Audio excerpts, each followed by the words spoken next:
একদা মায়ার নবী মুহাম্মদ সাল্লাল্লাহু আলাইহি ওয়াসাল্লাম জঙ্গলের নির্জন পথ ধরে ধীরে ধীরে হাঁটছিলেন। চারপাশে নিস্তব্ধতা, শুধু পাখির ডাকার হালকা বাতাসের সুর। রাসূলুল্লাহ সাল্লাল্লাহু আলাইহি ওয়াসাল্লাম ছিলেন এমন এক নবী যিনি বনের পশু পাখির কথাও বুঝতেন, তাদের আর্তনাদ শুনে মায়া পেতেন। তিনি শুধু মানুষের নয়, সমস্ত সৃষ্টির জন্য ছিলেন রহমত। গাছের পাতা থেকে শুরু করে নিঃশব্দ প্রাণ পর্যন্ত তার প্রতি ভালোবাসা অনুভব করত।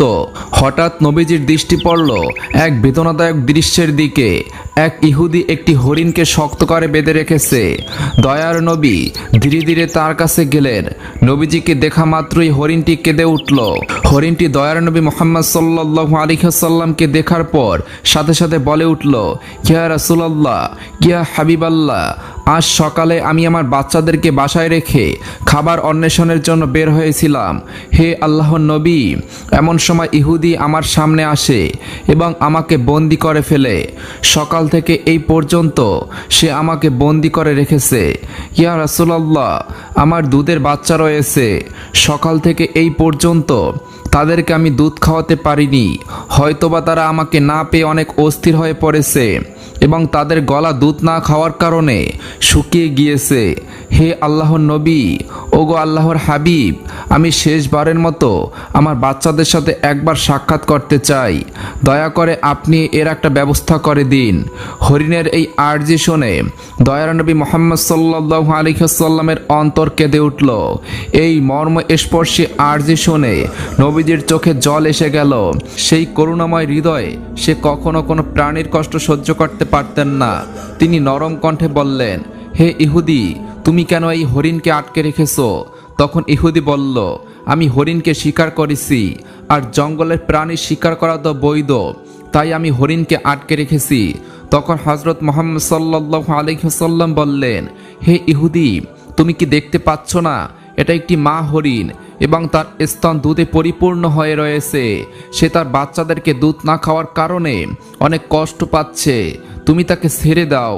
তখন ইহুদি বলল, আমি এত কষ্ট করে তাকে শিকার করেছি, আর তোমার কথা মতো আমি তাকে ছেড়ে দেব? তখন দয়ার নবী বিশ্বনবী ওই ইহুদিকে বললেন, তুমি তাকে ছেড়ে দাও। সে শেষবারের মতো তার সন্তানদের সাথে দেখা করতে চায়। তার সন্তানদের সাথে দেখা করে এবং তাদেরকে দুধ পান করিয়ে সে আবার তোমার কাছে ফিরে আসবে। বিশ্বনবীর এই কথা শুনে ইহুদি বলল, বনের হরিণ কি আপনার বাপদাদার সম্পদ যে তাকে একবার ছেড়ে দিলে সে আবার ফিরে আসবে? শিকার করা প্রাণী আজ পর্যন্ত ফিরে এসেছে, এর কি কোনো নজির আছে? হযরত মুহাম্মদ সাল্লাল্লাহু আলাইহি ওয়াসাল্লাম যখন দেখলেন ইহুদি কোনোভাবেই হরিণটিকে ছেড়ে দেওয়ার জন্য রাজি হচ্ছে না, তখন দয়ার নবী বিশ্বনবী ইহুদিকে বললেন, হে ইহুদি, তুমি হরিণটিকে ছেড়ে দাও, আর তার বিনিময় তুমি আমাকে বেঁধে রাখো। হরিণ যদি না আসে তাহলে তুমি আমাকে সারা জীবন বেঁধে রাখবে। তখন ওই ইহুদি বলল, তাহলে সেই কথাই রইল, আমি হরিণটিকে ছেড়ে দিচ্ছি, বিনিময় তোমাকে বেঁধে রাখছি। হরিণ যদি ফিরে না আসে তাহলে তোমাকে সারা জীবন মুক্তি দান করব না। অতঃপর ইহুদি হরিণটিকে ছেড়ে দিল এবং দয়ার নবী হযরত মুহাম্মদ সাল্লাল্লাহু আলাইহি ওয়াসাল্লামকে বেঁধে রাখল। ছাড়া পেয়ে বনের হরিণ তাড়াহুড়া করে বনের মধ্যে হারিয়ে গেল। তখন ইহুদি মনে মনে ভাবতে লাগলো, হরিণটি আর কোনোদিন ফিরে আসবে না, আর এই লোকটাকে আমি সারা জীবন বেঁধে রাখবো। এই লোকটির চেয়ে বোকা মানুষ এই পৃথিবীতে আর কেউই নেই। একটা বনের হরিণের জন্য সে নিজের জীবনকে বিপদে ফেলল। বনের হরিণ দৌড়াতে দৌড়াতে তার সন্তানদের কাছে এসে পৌঁছালো। তখন তার সন্তানেরা তাকে জিজ্ঞাসা করল, আম্মা জান, আজ সকাল থেকে আপনি কোথায় ছিলেন? আমরা আপনার জন্য অপেক্ষা করতে করতে ক্লান্ত হয়ে পড়েছি। আমরা আপনার দুধ পান করতে না পেরে আমাদের গলা শুকিয়ে গিয়েছে। তখন মা হরিণ তার সন্তানদেরকে বলল, হে আমার সন্তানেরা, তোমরা জীবনের শেষবারের মতো আমার সাথে দেখা করে নাও এবং আমার দুধ পান করে নাও, আর জীবনে তোমাদের সাথে হয়তোবা দেখা নাও হতে পারে। তখন হরিণের সন্তানেরা তাকে বলল, আম্মা জান, কেন আপনি কেন এমন কথা বলছেন? কেন জীবনে আর আপনার সাথে দেখা হবে না? তখন মা হরিণ তাদেরকে বলল, ওহে বৎসরা, তোমরা তাড়াতাড়ি করে আমার দুধ পান করো। আজ সকালে যখন খাবার অন্বেষণের জন্য বের হয়েছিলাম তখন এক ইহুদি আমাকে বন্দি করে ফেলেছিল। অতঃপর মায়ার নবী হযরত মুহাম্মদ সাল্লাল্লাহু আলাইহি ওয়াসাল্লাম সেই পথ দিয়ে যাচ্ছিলেন। তখন আমি তাকে ডেকে তোমাদের কথা খুলে বললাম এবং তাকে আরও বললাম, ইয়া রাসূলুল্লাহ, আমার সন্তানেরা দুধ খেতে না পেরে পিপাসার্ত অবস্থায় আমার পথের দিকে চেয়ে বসে আছে, আপনি আমাকে তাদের কাছে যাওয়ার ব্যবস্থা করে দিন। তখন মায়ার নবী, দয়ার নবী, বিশ্বনবী মুহাম্মদ সাল্লাল্লাহু আলাইহি ওয়াসাল্লাম নিজেকে জিম্মে রেখে আমাকে তোমাদের কাছে পাঠিয়েছে। ও আমার সন্তানেরা, নিষ্ঠুর ইহুদি আমার মায়ার নবীকে বেঁধে রেখেছে, তাই তোমরা তাড়াতাড়ি আমার দুধ পান করো। আমাকে আবার জলদি ফিরে যেতে হবে, আমি আমার নবীকে কষ্ট দিতে পারবো না। যখন হরিণের সন্তানেরা শুনল তাদের মায়ার নবীকে বেঁধে রেখে তাদের সাথে শেষবারের মতো দেখা করার জন্য এবং তাদেরকে দুধ পান করানোর জন্য এসেছে, তখন হরিণের সন্তানেরা বলে উঠল, ও আম্মা জান, আপনি কিভাবে ভাবলেন মায়ার নবী ইহুদির হাতে বন্দি রয়েছে, আর মায়ার নবীকে বন্দি অবস্থায় রেখে আমরা আপনার দুধ পান করব? আপনি চলুন, আমরাও আপনার সাথে যাব। দয়ার নবী মুহাম্মদ সাল্লাল্লাহু আলাইহি ওয়াসাল্লামের কোনো কষ্ট আমরা সহ্য করতে পারবো না। অতঃপর হরিণ ও তার সন্তানেরা মায়ার নবী হযরত মুহাম্মদ সাল্লাল্লাহু আলাইহি ওয়াসাল্লামের মায়ায় তার কাছে যাওয়ার জন্য রওনা করল। ওদিকে হরিণী আসতে কিছুটা দেরি হওয়ায় ইহুদি হযরত মুহাম্মদ সাল্লাল্লাহু আলাইহি ওয়াসাল্লামকে বলতে লাগলো, তোমার মতো বোকা মানুষ আমি আর এই পৃথিবীতে দেখিনি। বনের শিকার করা হরিণ, তাকে ছেড়ে দিলে সে কি আর কোনোদিন ফিরে আসে? আর একটা বনের হরিণের জন্য তুমি নিজেকে আমার কাছে বন্ধক রেখেছো। কিয়ামত পর্যন্ত এই হরিণ আর ফিরে আসবে না, আর কিয়ামত পর্যন্ত তুমি আমার কাছ থেকে ছাড়াও পাবে না। তখন দয়ার নবী বিশ্বনবী মুহাম্মদ সাল্লাল্লাহু আলাইহি ওয়াসাল্লাম ওই ইহুদির এই কথা শুনে বললেন, ওহে ইহুদি, তুমি একটু ধৈর্য ধারণ করো, হরিণ অবশ্যই আমার মায়ায় আবার তোমার কাছে ফিরে আসবে। তখন মুহাম্মদ সাল্লাল্লাহু আলাইহি ওয়াসাল্লামের এই কথা শুনে ইহুদি বলল, হে মুহাম্মদ, তোমার এই অলীক কল্পনা ছেড়ে দাও। আমি দৃঢ় বিশ্বাসের সাথে বলছি, কিয়ামতের আগ পর্যন্ত হরিণ আর ফিরে আসবে না। এইভাবে কিছুটা সময় কেটে গেল, আর ইহুদি মনে মনে ভাবতে লাগলো, মুহাম্মদকে আটকে রেখে বড় রকমের একটি অর্থ তার সঙ্গীদের কাছ থেকে আমি উসুল করে নিতে পারবো। বনের হরিণ কি জীবনে কারো মায়ায় ফিরে আসে? এই লোকটা একটি বেকুব ছাড়া আর কিছুই হবে না। এইভাবে আরো কিছু সময় অতিবাহিত হওয়ার পরে ইহুদি দেখল বনের শুধু হরিণ নয়, বনের হরিণের সাথে তার সন্তানেরাও ফিরে এসেছে। এই দৃশ্য দেখে ইহুদি অত্যন্ত অবাক হয়ে গেল। তখন দয়ার নবী বিশ্বনবী হযরত মুহাম্মদ সাল্লাল্লাহু আলাইহি ওয়াসাল্লাম হরিণকে জিজ্ঞাসা করলেন, ওহে হরিণ, তুমি তোমার সন্তানদেরকে কেন নিয়ে এসেছো? কথা তো ছিল তুমি একাই ফিরে আসবে। তখন মা হরিণ বলল, ইয়া রাসূলুল্লাহ, আমি যখন আমার সন্তানদের কাছে ফিরে গিয়ে বললাম মায়ার নবী হযরত মুহাম্মদ সাল্লাল্লাহু আলাইহি ওয়াসাল্লামকে বন্দি রেখে তাকে জিম্মাদার রেখে আমাকে তোমাদের কাছে জীবনের শেষবারের মতো দেখা করার জন্য পাঠিয়েছে এবং জীবনের শেষবারের মতো দুগ্ধ পান করার জন্য পাঠিয়েছে, তখন আমার সন্তানেরা বলল, ওহে আম্মা জান, আপনি কিভাবে ভাবলেন মায়ার নবী হযরত মুহাম্মদ সাল্লাল্লাহু আলাইহি ওয়াসাল্লামকে বাদিয়া রেখে আমরা আপনার দুধ পান করব? ইয়া রাসূলুল্লাহ, তখন আমার সন্তানেরাও আমার সাথে রওনা করে চলে এসেছে। হে আল্লাহর নবী, আপনার সাথে বেয়াদবি করার জন্য আপনি আমাদেরকে ক্ষমা করে দিন। এতক্ষণ পর্যন্ত আমরা আপনাকে কষ্ট দিয়েছি। অতঃপর ইহুদিকে লক্ষ্য করে বিশ্বনবী বলতে লাগলেন, ওহে ইহুদি, এই নাও তোমার শিকার করা হরিণ ফিরে এসেছে। শুধু সে ফিরে আসেনি, ফিরে এসেছে তার সকল সন্তানগুলিও। এখন তুমি তাদেরকে তোমার কাজে ব্যবহার করতে পারো। আর তুমি একথা মনে রেখো, আমি সত্য নবী, আমি শুধু মানুষের নবী নয়, আমি বন জঙ্গলের পশু পাখি এবং সমগ্র জাহানের নবী। উক্ত কথাগুলি বলে দয়ার নবী মুহাম্মদ সাল্লাল্লাহু আলাইহি ওয়াসাল্লাম চলে যেতে লাগলেন। তখন ইহুদি পিছন থেকে দয়ার নবীকে ডাক দিয়ে বললেন, ইয়া রাসূলুল্লাহ, ইয়া হাবিবাল্লাহ, বনের হরিণ যার মায়ায় ফিরে আসে, আমি বুঝতে পেরেছি তিনি আল্লাহর নবী ছাড়া আর কেউই নন। হে আল্লাহর রাসূল, আমাকে আপনি আপনার হাতে হাত রেখে কালেমা পড়িয়ে মুসলমান করিয়ে দিন। আর এই হরিণের আমার কোনো দরকার নেই। আপনি আমাকে আপনার চরণতলে রেখে আপনার গোলামি করার সুযোগ দিন। অতঃপর হযরত মুহাম্মদ সাল্লাল্লাহু আলাইহি ওয়াসাল্লামের হাতে হাত রেখে সেই ইহুদি মুসলমান হয়ে গেল। সুবহানাল্লাহ। একইভাবে আরো একদিনের ঘটনা। একদিন বিশ্বনবী একবার সাহাবীদের সাথে এক মজলিসে উপস্থিত ছিলেন। এমন সময় দেখলেন একজন গ্রাম্য বেদুইন ব্যক্তি উপস্থিত হলো। তখন তার হাতে শিকার করা একটি গুই সাপ ছিল। সেই বেদুইন হযরত মুহাম্মদ সাল্লাল্লাহু আলাইহি ওয়াসাল্লামের দিকে ইশারা করে সাহাবায়ে কেরামদেরকে জিজ্ঞাসা করলেন, এই মুহাম্মদ কে? সাহাবায়ে কেরাম উত্তর দিলেন, তিনি আল্লাহর রাসূল মুহাম্মদ সাল্লাল্লাহু আলাইহি ওয়াসাল্লাম। ইনি হলেন জিন ও ইনসানের নবী, ইনি হলেন তামাম বিশ্বজাহানের নবী। অতঃপর সেই বেদুইন গ্রাম্য ব্যক্তি বলল, আমার লাত ও ইজ্জতের কসম করে বলছি, আমি তাকে নবী বলে স্বীকার করি না। তবে আমার হাতে যে শিকার করা গুই সাপ রয়েছে, এই সাপটি যদি কথা বলে, তার নবুয়তের ব্যাপারে স্বীকৃতি দান করে, তাহলে আমি তাকে নির্দ্বিধায় নবী বলে মেনে নেব। হে মুহাম্মদ, যতক্ষণ পর্যন্ত এই গুই সাপটি আপনার উপর ঈমান না আনবে, ততক্ষণ পর্যন্ত আমিও আপনার উপরে ঈমান আনব না। তখন হযরত মুহাম্মদ সাল্লাল্লাহু আলাইহি ওয়াসাল্লাম বললেন, হে বেদুইন, তুমি সত্যি করে বলো তো, এই গুই সাপটি যদি তোমার কথা মতোই আমার উপরে ঈমান আনে, আমার নবুয়তের ব্যাপারে স্বীকৃতি প্রদান করে, তাহলে কি তুমি আমার প্রতি ঈমান আনবে? তখন বেদুইন ব্যক্তি জবাব দিল, যদি সত্যি এটি হয়, আমি নির্দ্বিধায় তোমাকে নবী বলে স্বীকার করে নেব এবং তোমার প্রতি ঈমান আনব। তখন আল্লাহ নবী হযরত মুহাম্মদ সাল্লাল্লাহু আলাইহি ওয়াসাল্লাম বেদুইনকে বললেন, তুমি এই সাপটিকে ছেড়ে দাও।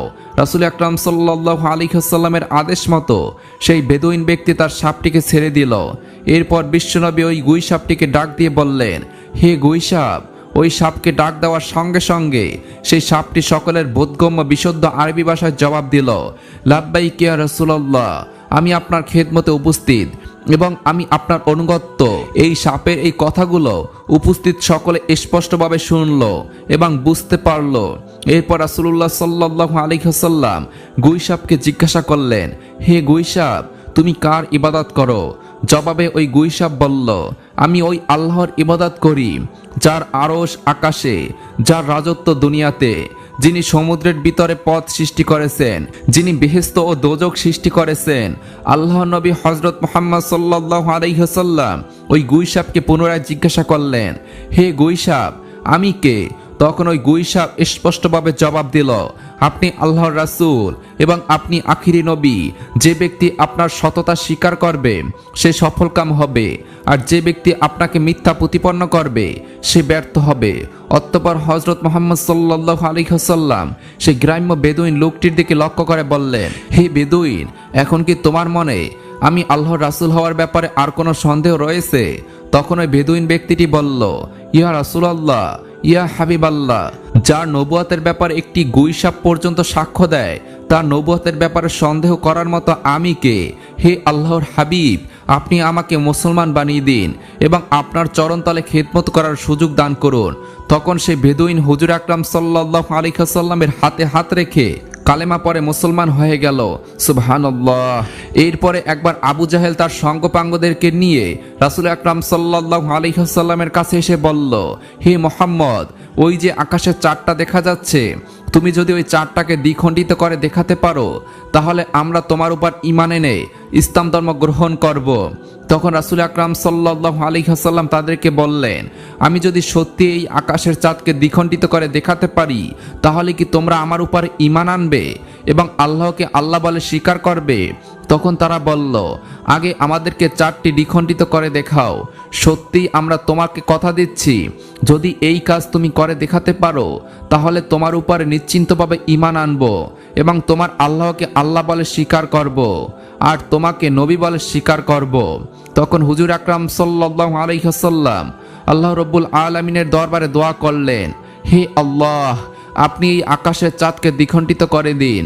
তখন মহান আল্লাহ রাব্বুল আলামিন রাসূল আকরাম সাল্লাল্লাহু আলাইহি ওয়াসাল্লামের দোয়া কবুল করলেন।